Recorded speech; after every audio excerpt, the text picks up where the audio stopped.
우리 교회 7대 사역 다시 한번 꼽아볼까요? 자, 처음에 예배, 전도, 선교, 제자훈련, 다음 세대 양육, 사회봉사, 성도의 교제, 7대 사역입니다. 오늘 제가 조금 긴 간증을 하나 드리려고 하는데요. 약 20년 전에 제가 목회하던 교회에서 우리처럼 이렇게 태신자 전도 초청 잔치를 열었어요. 그날도 부활절이었어요. 부활절 당일 아침이 되었는데 교회 장로님 가운데 가장 젊은 막내 장로님이 당일까지도 초청할 사람을 택하지를 못한 거예요.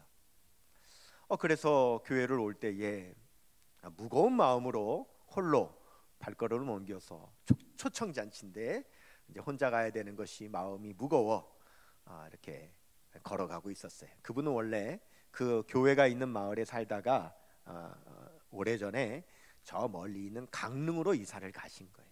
그래서 강릉에 사니까 그 강릉에서 초청해서 교회를 올라오기가 어려운 상황이었던 거죠. 그런데 교회가 저 앞에 보이는데 길을 이렇게 걸어가는데 맞은편에서 예전에 알고 지내던 연세 있는 어르신, 남자 어르신 세 분이 마주보고 걸어오시는 거예요. 그래서 만나서 아이고 어르신들 오랜만입니다. 안녕하십니까? 아니 아침부터 어딜 그렇게 세 분이 가십니까? 그랬더니 그 어르신 세 분 친구가 하는 말이 우리 해장술 하러 식당 가네 그러시는 거예요. 그래서 이 장로님이 아니 오늘 우리 교회에 초청잔치가 있는데 교회 가시죠. 그랬더니 이 세 분이 하는 말이 뭐 술 먼저 사주면 가지 이러신 거예요.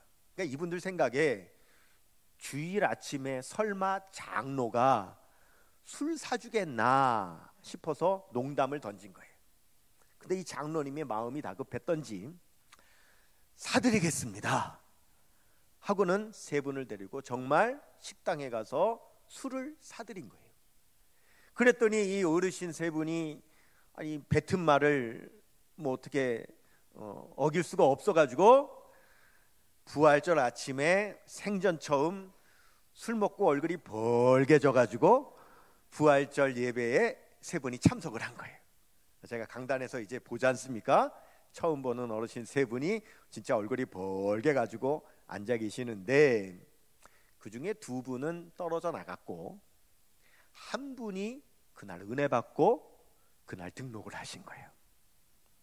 근데 이 등록하신 분이 등록하자마자 얼마나 은혜를 받으시는지 모든 예배를 빠지지 않고 열심히 나오시더니 1년 후에는 세례를 받으시고 심지어는 집사직분까지도 받으시게 된 거예요.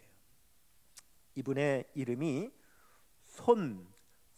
손석송이라고 하는 어르신인데 이분이 그 몇 해 전에 상처를 하셨어요. 그래서 혼자 사시는데 본래 그 마을에 이장님을 오래 하신 분이어가지고 이분이 이장 한답시고 사람 만나러 다니면서 늘 술 먹고 노름하고 이렇게 이제 지내시는 분인 거예요. 근데 이분이 노년에 희한한 병이 들었는데 오른손 손가락 이 뒤에 두 손가락이 저도 보니까 희한하던데요. 이렇게 오그라드는데 이 앞에 이렇게 물갈퀴가 생겨요. 이렇게 물갈퀴가 생기면서 이렇게 손이 오그라들어요. 그래서 두 손가락은 완전히 오그라들었고 세 번째 손가락도 점점점 굽어지는 이제 이런 병이 있어요. 한 번은 주일날 이분이 저한테 이런 얘기를 하는 거예요.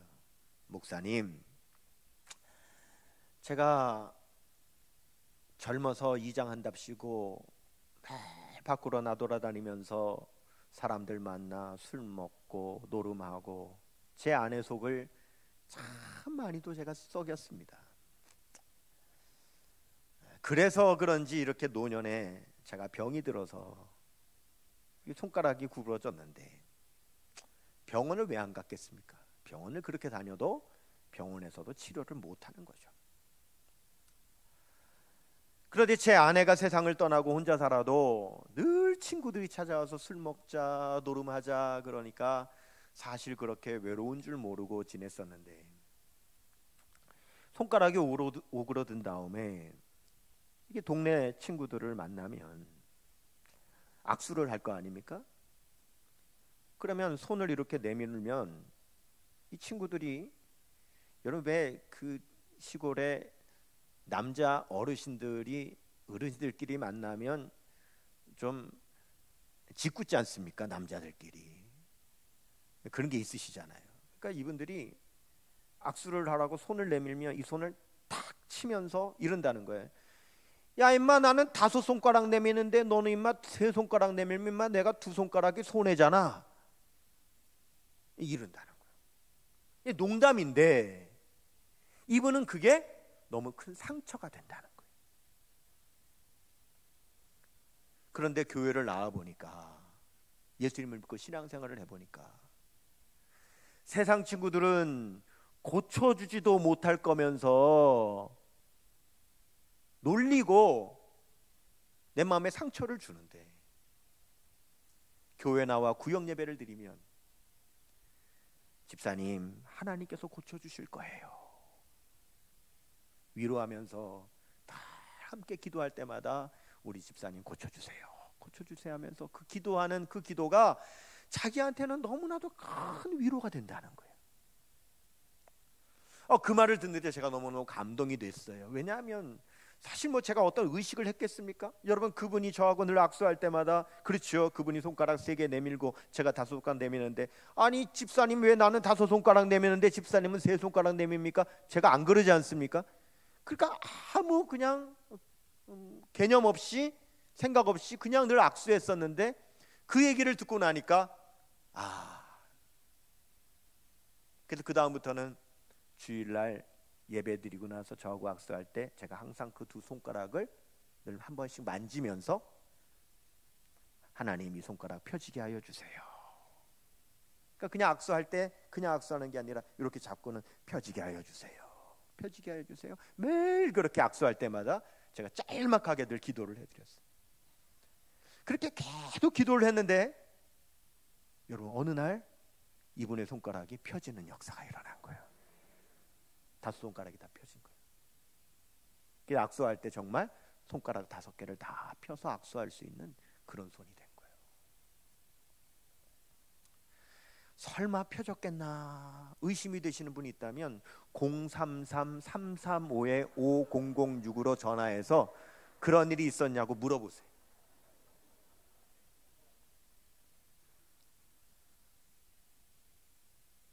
근데 이분이 한 신앙생활 한 5년 정도 했는데 하늘은 주일날 교회를 안 나오셨어요.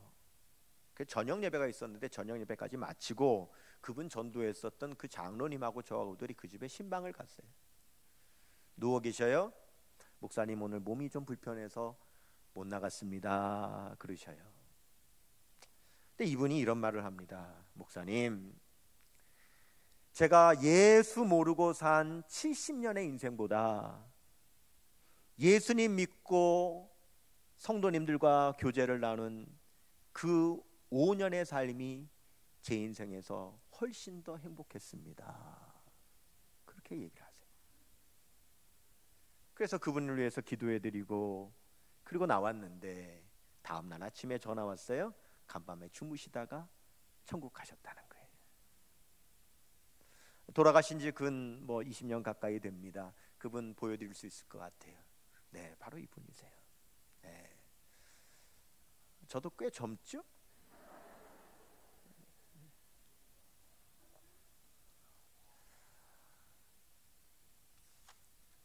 이 손석선 집사님께서 교회 나와 경험한 그 행복은 뭐냐?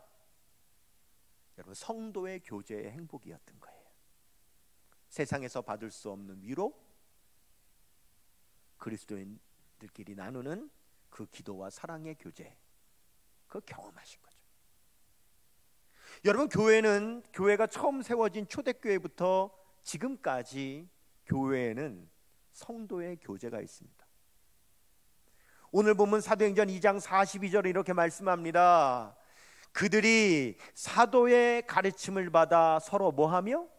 교제하며 떡을 떼고 그랬습니다. 여기서 떡을 뗐다는 것은 성찬식을 말하는 거예요. 오로지 기도하기를 힘쓰니라 그랬습니다.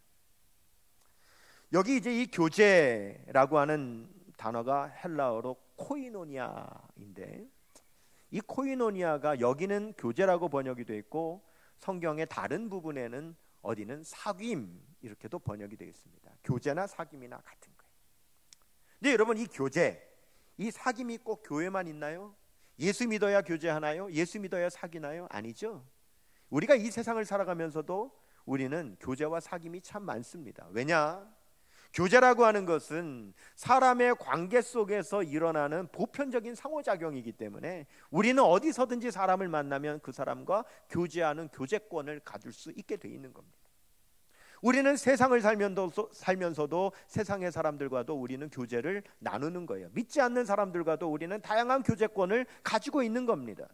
고린도전서 5장 10절은 말씀합니다. 같이 볼까요? 이 말은 이 세상에 음행하는 자들이나 탐하는 자들이나 속여 빼앗는 자들이나 우상 숭배하는 자들을 도무지 사귀지 말라 하는 것이 아니니 만일 그리하려면 너희가 세상 밖으로 나가야 할 것이라 그랬습니다. 여러분, 믿지 않는 사람이라고 전혀 안 사귀려고 하면 안 된다는 겁니다. 그러면 세상 밖으로 나가야 된다는 거예요. 우리가 세상에 속해 사는 한 우리는 세상의 사람들과도 교제하는 교제권을 갖고 살아가는 거죠. 근데 제가 이 고린도전서 5장 10절을 보다가 이런 생각이 들었어요. 그러면 우리가 성도 간에 나누는 이 교제가 있고 세상 사람들과도 나누는 사귐 교제가 있는데 이 말이 같은 말일까? 이런 생각이 들어 찾아봤더니 놀랍게도 전혀 다른 말이에요. 여러분, 우리가 성경에서 성도의 교제라고 할 때 쓰는 단어는 코이노니아라고 하는 헬라어를 사용하는데, 세상에서 세상 사람들과 나누는 사귐이라고 하는 이 단어는요, 굉장히 희한한 발음의 단어를 쓰는데 시나 나미그 님이 이런 말을 씁니다. 되게 어렵습니다. 시나 나미그님이, 발음도 어렵습니다. 이 말이 교제라는 말이에요. 그런데 이 코이노니아라는 말은 항상 그리스도 안에서의 성도의 교제를 할 때는 코이노니아라고 하는 교제를 쓰지만 우리가 세상 사람들과의 교제를 할 때는 시나 나미그님이라는 단어를 쓰는데, 이 시나 나미그님이라는 단어는 다른 말로 하면 어떤 말이냐면, 이 말은 정확하게 번역하면 섞인다 이 말입니다. 섞인다. 우리가 세상에 섞여 살아가는 거예요. 세상의 사람들 가운데 우리가 섞여서 같이 살아가는 거지요. 그런데 초대교회의 영성가들은 코이노니아하고 이 시나 나미그니미를 구별하는데 어떻게 구별하느냐? 여러분, 세상에서의 교제는 일종의 비유를 하자면 바다 위에 배와 같다는 거예요. 여러분, 배는 물이 있어야 뜨잖아요. 그러니까 세상을 바다라고 비유하고 배를 성도라고 비유하면 우리 성도도 물 위에 떠 있어야 배가 뜰 수 있는 것처럼 세상과 함께 살아가는 거예요. 하지만 배가 물 위에는 떠 있을 수 있지만 그 물이 배 안에 들어오게 해서는 안 되잖아요. 마틴 루터는 그것을 인간과 새에 비유했습니다. 새가 사람의 머리 위로 지나갈 수는 있지만 그렇다고 그 새가 머리 위에 둥지를 트게 할 수는 없지 않냐 그랬습니다. 우리가 세상 사람들과 섞여 살다 보면, 그들과 교제하고 사귀다 보면 잘못하면 세상의 사고방식, 세상의 가치관, 세상의 삶이 우리에게 스며들어올 수가 있는 거예요. 새가 우리의 머리 위에 둥지를 틀 수가 있는 거예요. 그렇기 때문에 우리가 세상에 살아가면서도 그리스도인으로 살아가려면 반드시 뭐가 필요하냐? 코이노니아, 성도 간의 교제가 필요하다는 거예요. 성경이 말하는 코이노니아는 세 가지 특징이 있습니다. 첫 번째, 성도의 교제는요, 예수님과 더불어서 교제하는 것입니다. 한번 따라하겠습니다. 자, 예수님과 더불어 교제하는 것입니다.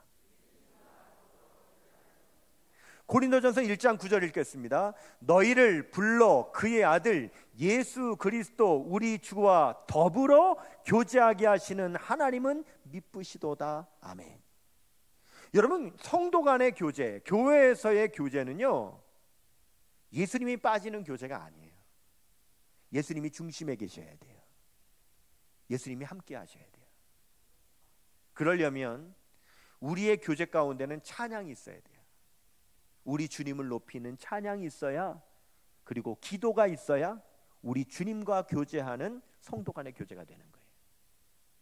두 번째, 코이노니아 성도의 교제의 특징은요, 복음으로 교제하는 것입니다. 한번 따라하겠습니다. 복음으로 교제하는 것입니다.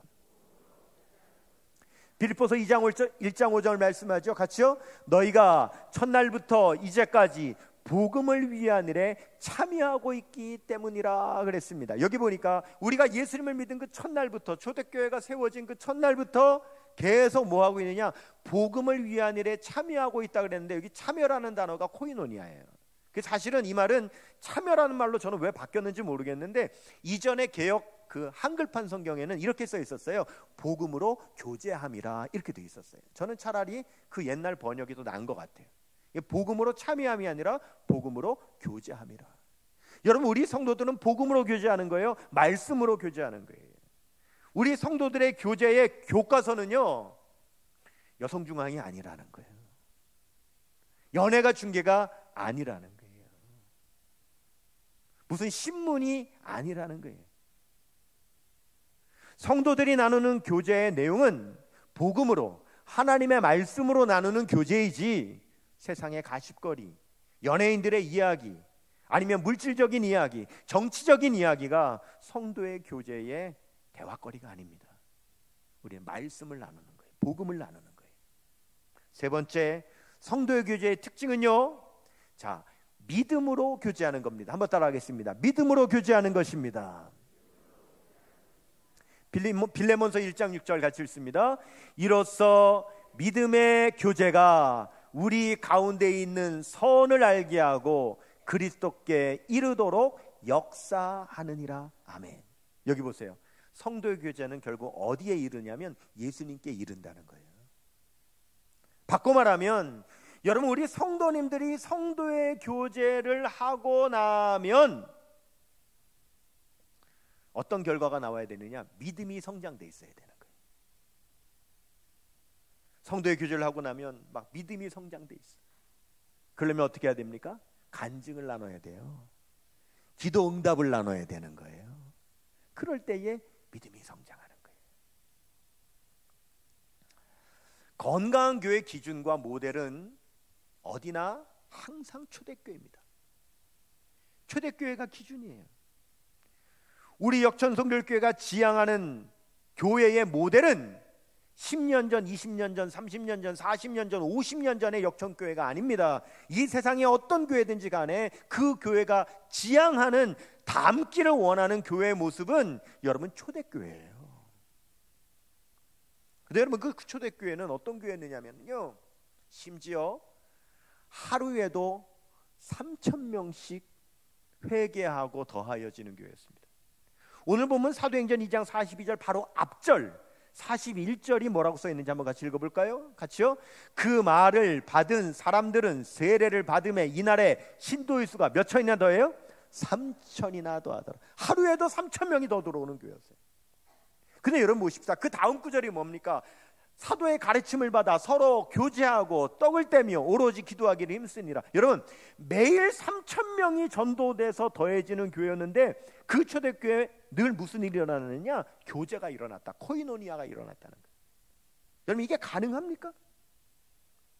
제가 몇 년 전에 저 경기도 가평에 가면 정말 아름다운 한 수양관이 있습니다. 기독교 수양관. 저는 매년 1월 둘째 주일이면 일주일 동안 그 수양관에 들어가서 한 해의 목회를 놓고 하나님 앞에 금식하며 기도하는 그런 기도 주간을 가져요. 올해는 제가 못 가졌습니다만은 늘 가졌습니다. 앞으로도 그렇게 할 겁니다. 그런데 그곳에서 한 침례교 원로 목사님을 만났어요. 그분과 독대하며 이렇게 한참 대화를 나눌 수 있는 시간이 있었는데, 이 목사님은 원래 미국에서 한참 목회를 잘 하고 계시다가 성령께서 한국에 가서 교회를 개척하라고 하는 감동을 주셔가지고 미국 목회를 내려놓고 한국에 와가지고 1993년 11월에 저 수지, 분당 수지에 한 상가 건물을 얻어가지고 거기 65명으로 교회 창립 예배를 드렸어요. 그런데 1년 후에 교인이 1000명이 됐고 5년 후에 5000명이 됐어요. 지금은 수만 명이 모여요. 그 교회가 분당 지구촌 교회, 이동원 목사님이 목회하는 그 교회죠. 그래서 제가 그분을 만난 거예요. 그런데 이분이 하는 말이, 본인이 개척 5년 만에 교인이 5000명이 됐을 때에 굉장한 고뇌와 회의에 빠졌대요. 매년 교인이 1000명씩 늘어나요. 그래서 교인이 5년 만에 5000명이 됐는데 보니까 교인이 늘어나면 늘어날수록 교회의 성도들이 어떤 성도들이냐, 구경꾼만 늘어난다는 거예요. 구경꾼은 늘어나고 일꾼은 줄어들고 교회의 본질인 교제는 안 되고 교회의 사명인 전도는 회피하는 그런 사람들만 많이 모인 그런 교회가 돼 있더라는 거예요. 내가 이런 교회를 개척하려고 내가 온 것인가? 내가 이런 교회를 세우려고 한국까지 와서 내가 교회를 개척한 것인가라고 하는 엄청난 회의에 빠진 거예요. 그러면서 이분이 말씀을 묵상하다가 이런 의문을 갖게 된 거예요. 질문을 갖게 된 거예요. 아니, 초대교회는 하루에도 3000명씩 들어오는데 어떻게 이 교회는 사도의 가르침을 받아 서로 교제하고 떡을 떼며 기도하기를 오로지 이렇게 힘쓰는, 어떻게 이렇게 교제가 가능한 교회가 되었을까? 불가능한데 우리 교회 5000명이 모여 예배를 드리는데 성도의 교제가 불가능한데 어떻게 초대교회는 맨날 3000명씩 늘어나는데도 성도 교제가 가능한 것일까? 라고 묵상을 하면서 깨달은 것이 무엇이냐? 초대교회는 아무리 성도들이 많이 늘어나도 소그룹 교제권을 포기하지 않았구나. 여러분, 예수님은 매일 5000명, 2만명씩 몰려왔습니다. 오병이의 기적을 아시잖아요. 예수님 앞에는 5000명이 몰려와도 예수님은 끝까지 몇 명 붙잡으셨습니까? 12명을 붙잡으셨어요. 왜요? 12명이 넘어가면 교제가 안 되는 거예요. 코이노니아는 12명이 넘어가면 안 되는 거예요. 예수님도 끝까지 12명을 붙잡으셨던 거예요. 그러므로 초대교회에 수천 명씩 들어와도 그 교회가 12명의 소그룹을 포기하지 않은 거예요. 소그룹이 있었기 때문에 그 안에 성도의 교제 코이노니아가 있었다라고 하는 사실을 깨닫게 된 거예요. 여러분, 교회는요, 집이지 집회소가 아닙니다. 디모데전서 3장 15절 말씀합니다. 같이요. 만일 내가 지체하면 너로 하여금 하나님의 어디에서, 집에서 어떻게 행하여야 할지를 알게 하려 함이니 이 뭐는 집은 살아계신 하나님의 교회요 진리의 기둥과 터니라. 아멘. 여러분, 교회를 뭐라고 말씀하시면 집, 오이코스, 여기서 말하는 집은 가정을 말하는 겁니다. 여러분, 성경에서 말하는 교회는 가정이에요. 가족은요 12명 잘 넘지 않습니다. 가족은 여러분, 한 가족인데 5000명이 넘는 사람이 한 집에 사는 가족 봤습니까? 가정은 가족애를 나눌 수 있는 소그룹입니다. 거기서 사랑을 나누고 함께 먹으며 함께 살아가는 그 사람이 가정인 거예요. 성경은 교회를 가정, 집이라고 했습니다. 우리 교회도 마찬가지예요. 성도의 교제는, 이 코이노니아는 여러분 오늘 이 예배드리는 이 대그룹 예배에서 절대 이루어지지 않습니다. 여러분들이 옆에 있는 분과 예배 중간에 서로 인사하십시다. 사랑합니다. 축복합니다. 환영합니다. 옆에 있는 분에게 여러분 그렇게 인사하는 게 교제가 아닙니다. 그냥 인사일 뿐인 거예요. 지금 이 시간은 하나님 앞에 우리 모두 하나 되어서 하나님만 바라보고 예배하는 시간이지, 이 시간이 성도의 교제의 시간은 아닙니다. 성도의 교제는 반드시 12명 미만의 소그룹으로 이루어진 작은 공동체 안에서 나누는 깊은 그리스도 안에서의 그리스도 중심으로, 복음 중심으로, 믿음 중심으로 이루어지는 사랑의 교제가 있을 때에 그것이 진정한 코이노니아 성도의 교제인 걸 믿으시기를 바랍니다. 새는 두 날개를 펴야 날아오르는 거예요. 여러분 교회도 대그룹이라고 하는 이 예배에 한 날개가 있다면 또 한 날개는 소그룹, 목장 모임이라고 하는 소그룹의 날개가 있는 겁니다. 우리는 보통 주일 아침에 나와 드리는 예배는 굉장히 중요하게 여기죠. 그러나 그에 반해 소그룹의 교제는 그에 반해서 우리는 덜 중요하게 여깁니다. 그런데 여러분 새가 짝짝이 날개 있는 거 맞습니까? 새의 두 날개는 똑같은 거예요. 그 두 날개가 똑같아야, 똑같이 여러분 날아올라야 그 새가 날 수 있는 겁니다. 교회가 대그룹 예배라고 하는 한 날개와 소그룹 목장 교제라고 하는 이 두 날개를 같이 여기고, 같이 중요시 여기고, 같이 펼칠 때에 우리 교회가 영적으로 비상하게 될 줄로 믿습니다. 우리 역천성교회 모든 성도님들은 이 대그룹 예배와 소그룹 목장 모임에 모두 참여하셔야 되는 거예요. 그러므로 우리 역천성교회가 믿음의 역사, 사랑의 수고, 소망의 인내, 예배, 전도, 선교, 제자훈련, 다음 세대 양육, 사회봉사, 성도의 교제, 이 7대 사역의 비전을 가지고 이 시대의 하나님 영광을 위해서 여러분의 삶의 은혜와 축복의 역사가 동시에 이루어지는 두 날개 활짝 펴고 날아오르는 우리 역천성교회가 되기를 주님의 이름으로 축원합니다.